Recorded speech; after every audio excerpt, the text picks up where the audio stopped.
യുദ്ധം പുനരാരംഭിക്കുമെന്ന ഭീഷണിയുമായി ഇസ്രായേൽ പ്രതിരോധ മന്ത്രി ഇസ്രായേൽ കാറ്റ്സ് ഭാവിയിൽ ഇസ്രായേലിന് വെല്ലുവിളി ഉയരാത്ത വിധം ഇറാനെ തകർക്കുമെന്നും മുന്നറിയിപ്പ് നൽകി. ഇറാനെതിരെ ആക്രമണ പദ്ധതി സംബന്ധിച്ച പ്ലാൻ വിലയിരുത്താൻ US സെൻട്രൽ കമാൻഡ് മേധാവി ഡൊണാൾഡ് ട്രംപിനെ കാണും. നാവിക ഉപരോധം പിൻവലിക്കാതെ ഹോർമുസ് തുറക്കില്ല എന്ന നിലപാടിൽ ഉറച്ചു നിൽക്കുകയാണ് ഇറാൻ ഇപ്പോഴും. ലബനാനിൽ ഇസ്രായേൽ ആക്രമണത്തിൽ 14 പേർ മരിച്ചു. ഹിസ്ബുള്ള തിരിച്ചടിയിൽ ഒരു സൈനികൻ കൊല്ലപ്പെടുകയും നിരവധി സൈനികർക്ക് പരിക്കേൽക്കുകയും ചെയ്തതായി ഇസ്രായേൽ അറിയിച്ചു. MCA നാസർ ചേരുകയാണ് വിവരങ്ങളുമായി. MCA, ഇപ്പോൾ അമേരിക്ക ഒരു വശത്ത് ഇറാനെതിരെ യുദ്ധസന്നാഹങ്ങൾ നടത്തുകയാണ്, ആക്രമണത്തിനുള്ള കാര്യങ്ങൾ ശേഖരിച്ചു വെക്കുകയാണ് എന്ന് ചില മാധ്യമങ്ങൾ റിപ്പോർട്ട് ചെയ്യുന്നു. US മാധ്യമങ്ങൾ തന്നെ റിപ്പോർട്ട് ചെയ്യുന്ന സാഹചര്യം.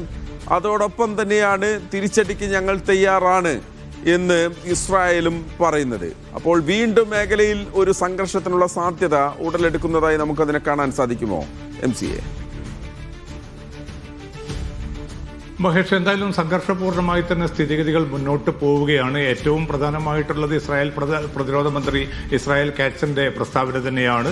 കാരണം ഏത് സമയം വേണമെങ്കിലും ആക്രമണം പുനരാരംഭിക്കുമെന്ന ഒരു സൂചനയാണ് ഇസ്രായേൽ പ്രതിരോധ മന്ത്രി നൽകുന്നത്. അത് മാത്രമല്ല, അമേരിക്കയിൽ നിന്ന് പിന്നിട്ട് 24 മണിക്കൂറിനുള്ളിൽ 650 ടൺ ആയുധങ്ങളും അതോടൊപ്പം തന്നെ മറ്റ് സ്ഫോടക വസ്തുക്കളും ലഭ്യമാക്കിയതായിട്ടുള്ള ഒരു ഔദ്യോഗികമായിട്ടുള്ള വിശദീകരണം കൂടി ഇസ്രായേൽ പ്രതിരോധ മന്ത്രി നൽകുന്നുണ്ട്. ഇനിയുള്ള ആക്രമണം എന്നത് ഇറാനെ പൂർണ്ണമായിട്ടും നിലംപരിശാക്കുന്ന ഒരു ആക്രമണമായിരിക്കുമെന്ന മുന്നറിയിപ്പ് കൂടിയാണ് ഇസ്രായേൽ പ്രതിരോധ മന്ത്രി ഔദ്യോഗികമായി തന്നെ ഇപ്പോൾ വെളിപ്പെടുത്തിയിരിക്കുന്നത്. അതേസമയം തന്നെയാണ് തിരക്കിട്ട കൂടിയാലോചനകൾ അമേരിക്കയിൽ പ്രധാനമായിട്ടും വൈറ്റ് ഹൌസിൽ തുടരുകയാണ്. ഇന്നിപ്പോൾ ഏറ്റവും പ്രധാനപ്പെട്ട ഒരു ദിവസം എന്നത് US സെൻട്രൽ കമാൻഡിന്റെ മേധാവി ബ്രാഡ് കൂപ്പർ ട്രംപുമായിട്ടൊരു കൂടിക്കാഴ്ച തീരുമാനിച്ചിട്ടുണ്ട്. അതിൽ പ്രധാനപ്പെട്ട ചില സൈനിക നീക്കങ്ങൾ സംബന്ധിച്ചുള്ള ചില നിർദ്ദേശങ്ങൾ ബ്രാഡ് കൂപ്പർ മുന്നോട്ട് വെക്കുമെന്ന റിപ്പോർട്ടുകളാണ് US ഉദ്യോഗസ്ഥരെ ഉദ്ധരിച്ചുകൊണ്ട് അമേരിക്കൻ മാധ്യമങ്ങൾ തന്നെ നൽകുന്നത്.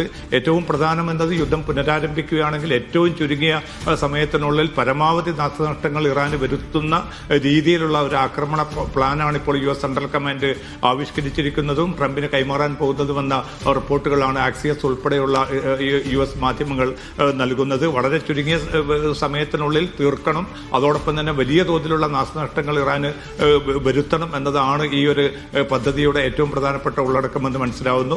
അതോടൊപ്പം തന്നെ മറ്റൊരു പദ്ധതി കൂടി ഇപ്പോൾ US സെൻട്രൽ കമാൻഡിന്റെ മുമ്പാകെയുള്ളത് ഹോർമുസ് കടലിടുക്ക് പിടിച്ചെടുക്കുക എന്നതാണ്. അത് സൈനികമായിട്ട് വലിയ തോതിലുള്ള ഗുരുതരമായിട്ടുള്ള പ്രത്യാഘാതം സൃഷ്ടിക്കുന്ന ഒരു നീക്കമായിരിക്കും. കാരണം ഇറാന്റെ ഭാഗത്തുനിന്ന് അതിശക്തമായിട്ടുള്ള ചെറുത്തുനിൽപ്പും എതിർപ്പും ഉണ്ടാവും.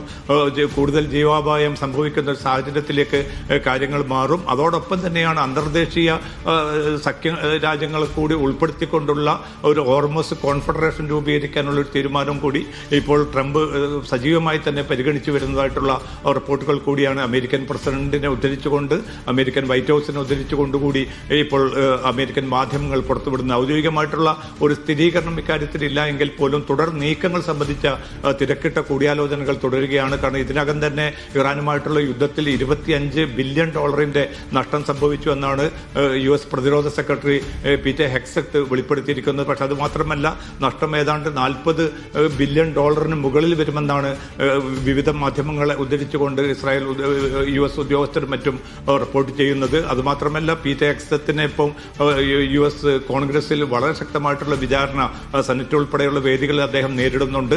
കാരണം ഏത് ദിശയിലേക്കാണ് യുദ്ധം കൊണ്ടുപോകുന്നത് എന്നത് സംബന്ധിച്ച് ട്രംപ് ഭരണകൂടത്തിന് കൃത്യമായിട്ടുള്ള ഒരു ലക്ഷ്യബോധമില്ല. അതുകൊണ്ട് തന്നെ അമേരിക്കയുടെ സമ്പത്ത് ദുർവ്യയം ചെയ്യുന്ന ഒരു അവസ്ഥയിലേക്കാണ് കാര്യങ്ങൾ നീങ്ങുന്നത് എന്നൊരു പരാതി കൂടി പ്രധാനമായിട്ടും ഡെമോക്രാറ്റിക് അംഗങ്ങൾ